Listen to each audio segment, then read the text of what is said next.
Princess Peach is one of the most recognizable female protagonists of all time.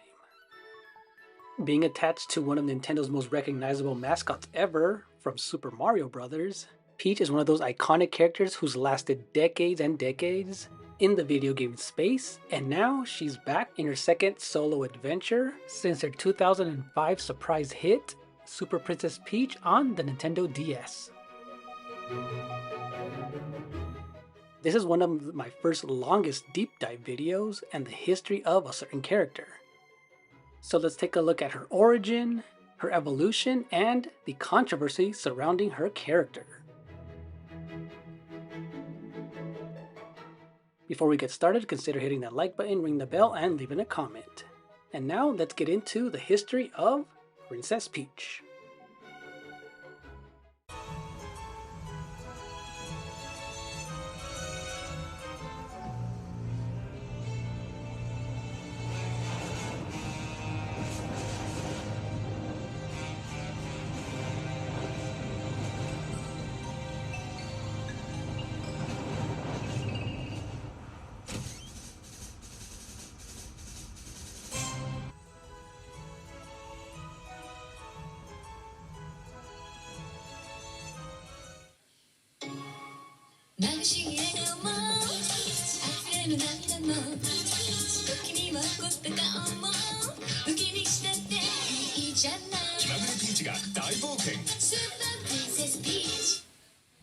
Princess Peach made her first introduction and debut in the original Super Mario Bros. That released in 1985 for the Nintendo Entertainment System, known as the NES, and the Famicom in Japan. In this game, she was kidnapped by the primary antagonist, Bowser, or King Koopa, setting the stage for Mario's quest to rescue her and travel through various locations in the Mushroom Kingdom, defeating enemies along the way.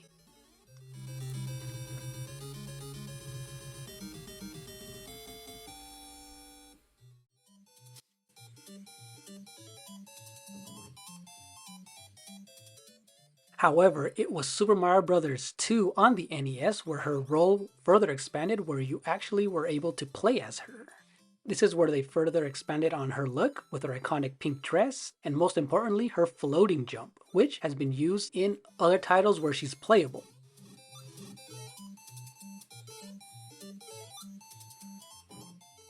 Now, it was around this time in the North American box art of Super Mario Bros. 3, and then following with Super Mario All-Stars and Super Mario World, where her official artwork really defined her royal aesthetic and the ruler of the Mushroom Kingdom, with her iconic pink dress, her crown, and blonde hair. This also later evolved in the sprite work for Super Mario World, where you can see her golden locks a lot better in her 16-bit sprites, and in the remaster and remake of Super Mario Bros. 2 as well. You can definitely see the jump from 8-bit to 16-bit in the nice sprite work.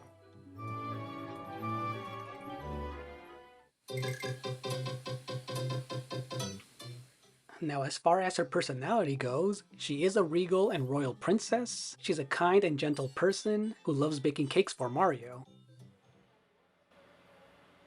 Dear Mario, please come to the castle. I have baked a cake for you. Yours truly, Princess Toadstool, Peach. However, she is a product of the 80s, where she is the poster girl for the damsel in distress. It is a narrative device in which one or more men must rescue a woman who has been kidnapped or placed in peril. And the Super Mario series has never been known for its deep story, but it usually involves Bowser kidnapping Princess Peach as a plot device in order to move the story forward.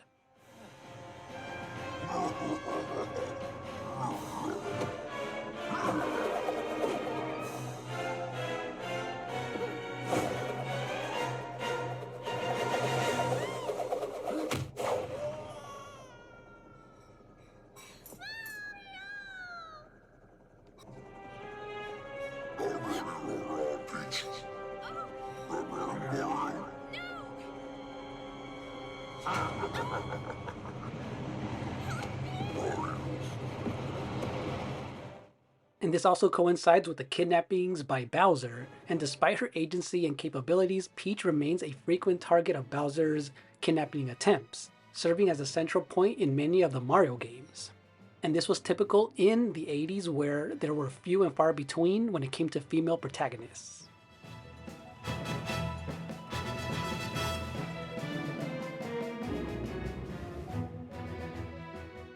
Even with the popularity of Ms. Pac-Man, who became even more popular than its predecessor, she still had the typical bow, makeup, eyelashes, and makeup look to help stand out from the limitations of the system hardware of the time, and mainly to help the player know that you were playing as a female character.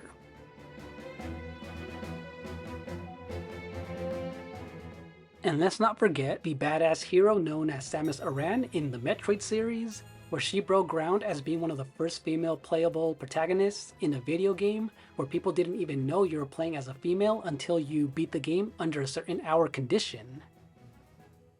They even went out of their way to call this protagonist a he in the instruction booklet, and it was a decision by the director to have her reveal herself to be a woman because it was such an oddity to be a female protagonist in such a male-dominated video game space, and it was a refreshing sight to see a heroine be the star of her own action game. And then eventually we had Lara Croft as a popular character in the 90s. There was also Chun-Li as our first female Street Fighter character, who is now the most recognizable face of the franchise. And by comparison, there were times where people saw as Princess Peach being stuck in the past. But I felt like there was always a balance when it came to characters. Some of them can be active and some of them can be passive. There wasn't anything wrong as long as we had variety in various video game settings. Now, over the years, Peach's character evolved beyond the traditional damsel in distress trope. She became portrayed as more of an active and capable character. She even participated in sports, kart racing, in that of Super Mario Kart and the Mario Kart series, and other activities alongside Mario and friends.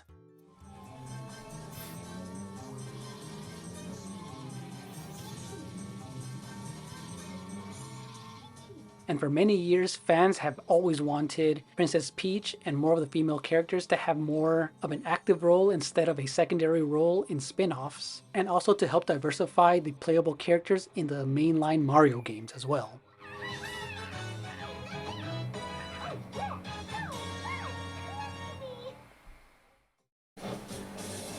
Once upon a time, princesses were called to rescue two captured plumbers. They trained intensely to master the skills necessary for survival. If you can stand up to really mean people, maybe you have what it takes to be a princess. Your mission?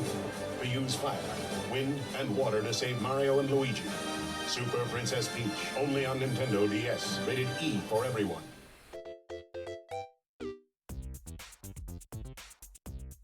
But she finally got her starring role in Super Princess Peach for the Nintendo DS way back in 2005. This is where she takes the role of a protagonist, showcasing her abilities to solve puzzles, defeat enemies, and use her parasol as a weapon. This didn't come with some controversy, as people thought that it was sexist to use her emotions like anger, happiness, joy, and that of sadness in order to have some kind of a gameplay hook. However, this was just a fun way of using the touchscreen and brand new gameplay mechanics to suit her personality and do something different with her character at the time. It featured beautiful sprite work, bright colors, and the great gameplay that Nintendo games are known for.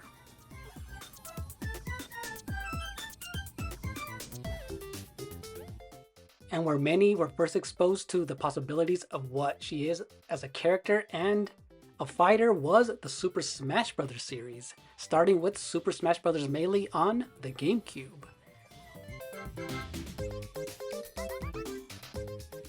With all of her personality, her gameplay mechanics from all the past games, from her floating abilities, using her crown as a weapon, using a frying pan, a bat, and a golf club from all of the spin-off games, and most important of all, she had her starring role as a great RPG character in Super Mario RPG. Although in the beginning she was kidnapped, she ends up becoming a playable character, where she not only uses her frying pan, different weapons like umbrellas, fans, and even her slapping ability, she's also a great healer as well. And this was a great choice on Nintendo and Square Enix to have her as a playable character. It was great to see her teaming up with both Bowser and Super Mario.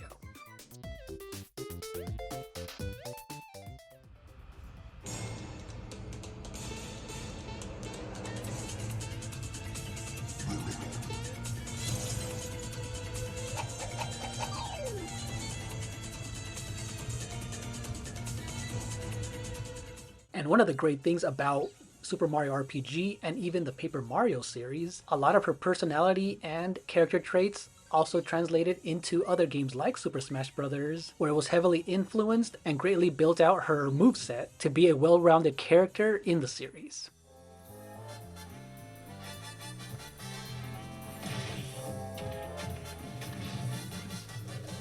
Princess Peach has been an A-tier fighter and very capable, and in the following sequels, in Super Smash Bros. Brawl, Smash Bros. For Wii U, and now on the Switch, she's a top fighter and one that's always been on the roster.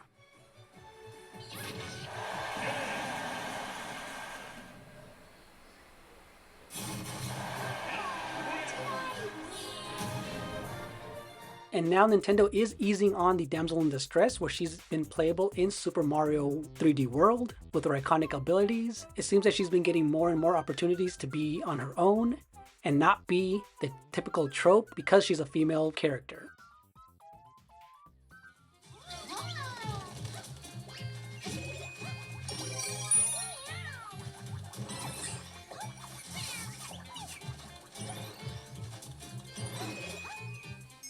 And when it comes to the world of cinema, she had a huge role in the Super Mario Bros. Movie.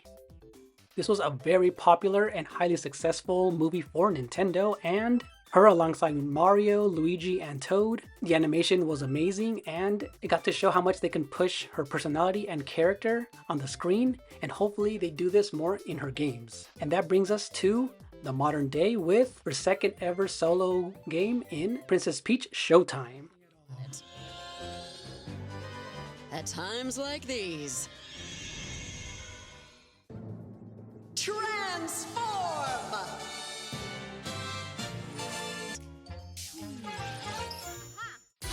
Dashing Thief Peach. Leave it to me. Infiltrate a secret lair to recover stolen jewels. Easy. In this title, she changes many outfits to suit that of the theater-style gameplay that the game provides. You change complete costumes with different weapons, depending on the aesthetic of the theater play that you have to rescue and defeat enemies with. This was such a great idea, especially since changing outfits has been part of her character that was even seen in Super Mario Odyssey, where she was always changing her outfits depending on the location. And in the past, Nintendo was hesitant to make Princess Peach a playable character and often using a color swap Toad for another playable character when it came to the new Super Mario Bros. Series. And finally, with the release of Super Mario Wonder, Princess Peach and Daisy were also playable, although they all played the same with no real differences between the characters.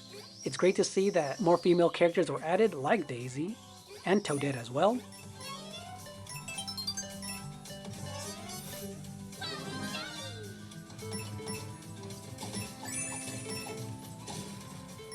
It just goes to show you that overall, Princess Peach's history reflects the evolution of female characters in video games, transitioning from a passive damsel to a more empowered and multifaceted figure, while still retaining her iconic status in the Mario franchise.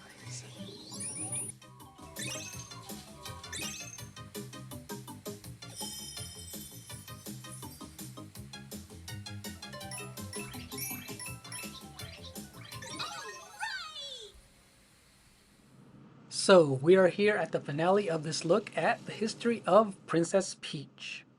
This was such a fun deep dive and look back at Nintendo's most popular female character, and just to see how things have changed over the years in the course of gaming.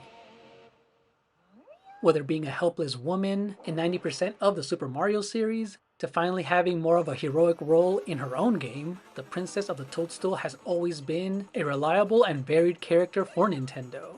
Often being a counterpart to Daisy, Pauline, and now Rosalina as well, things are looking up for her character and other female protagonists in the library that Nintendo has. Whether it's Samus from the Metroid series, Daisy, Rosalina, and now Pauline being even more prevalent in the games, and even the controversies when it comes to the modern Western look versus the Japanese way of making females look in their video games.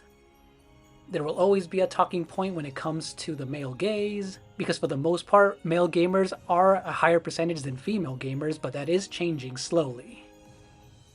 And of course, this is just one perspective on how to look at the history and the impact that Peach has made.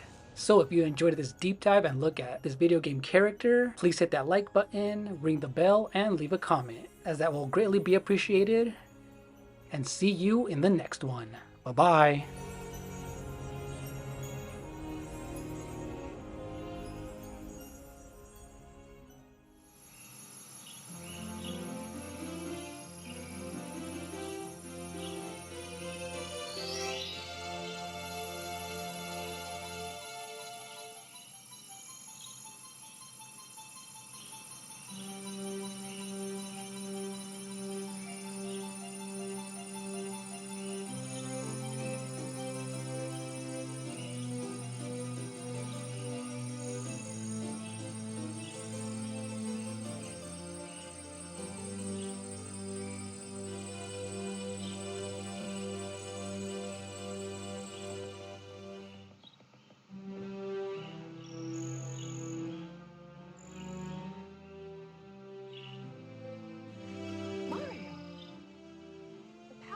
Stars is restored to the castle.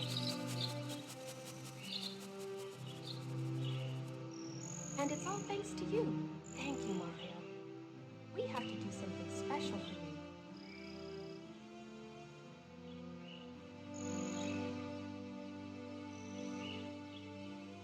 Here we go! Listen, everybody. Let's bake a delicious cake for Mario.